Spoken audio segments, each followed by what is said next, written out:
అనకాపల్లి జిల్లా రోలుగుంట మండలం గుండుబాడు పంచాయతీ బల్జిపాలెం గ్రామంలోని నారాయణ చెరువును ఆక్రమించేందుకు కొందరు కూటమి యువ నాయకులు ప్రయత్నిస్తున్నారని ఆయకట్టు రైతులు ఆరోపించారు. మీడియా ముందు వారు తమ ఆవేదన వ్యక్తం చేశారు.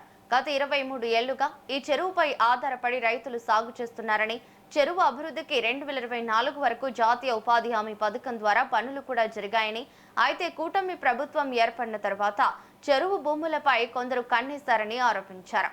సర్వే నెంబర్ 282లో 6 ఎకరాలు 361/1లో 4.70 ఎకరాల ప్రభుత్వ భూమికి పట్టాలు పొందేందుకు ప్రయత్నాలు జరుగుతున్నాయని చెప్పారు. వెబ్లాండ్ రికార్డులో ఇవి ప్రభుత్వ భూములుగానే నమోదై ఉన్నాయని రైతులు అన్నారు.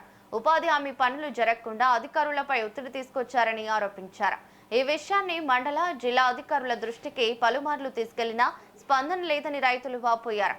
చెరువు భూముల వ్యవహారంపై సమగ్ర దర్యాప్తు చేపట్టి ప్రభుత్వ భూములను పరిరక్షించి రైతులకు న్యాయం చేయాలని రైతులు కోరుతున్నారు.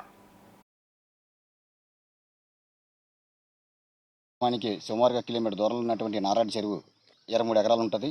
ఆ చెరువును కొంత స్వచ్ఛందంగా రైతులు 11 ఎకరాలు ఇచ్చారు. ప్రభుత్వ కొండ ప్రారంభ భూమి 12 ఎకరాలు.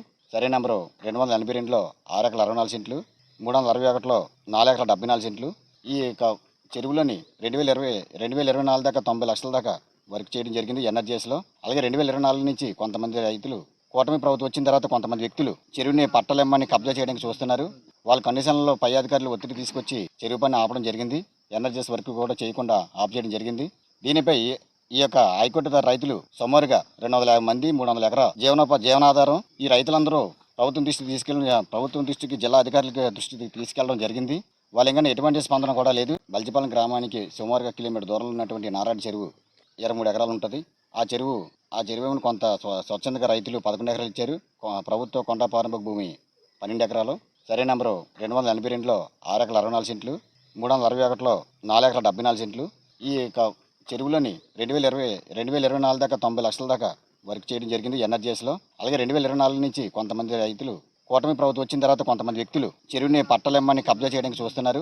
వాళ్ళ కండిషన్లలో పై అధికారులు ఒత్తిడి తీసుకొచ్చి చెరువు పని ఆపడం జరిగింది. ఎన్ఆర్జీఎస్ వర్క్ కూడా చేయకుండా ఆఫ్ చేయడం జరిగింది. దీనిపై ఈ యొక్క హైకోర్టు రైతులు సుమారుగా 250 మంది 300 ఎకరాల జీవనాధారం. ఈ రైతులందరూ ప్రభుత్వం దృష్టికి జిల్లా అధికారులకి దృష్టికి తీసుకెళ్లడం జరిగింది. వాళ్ళ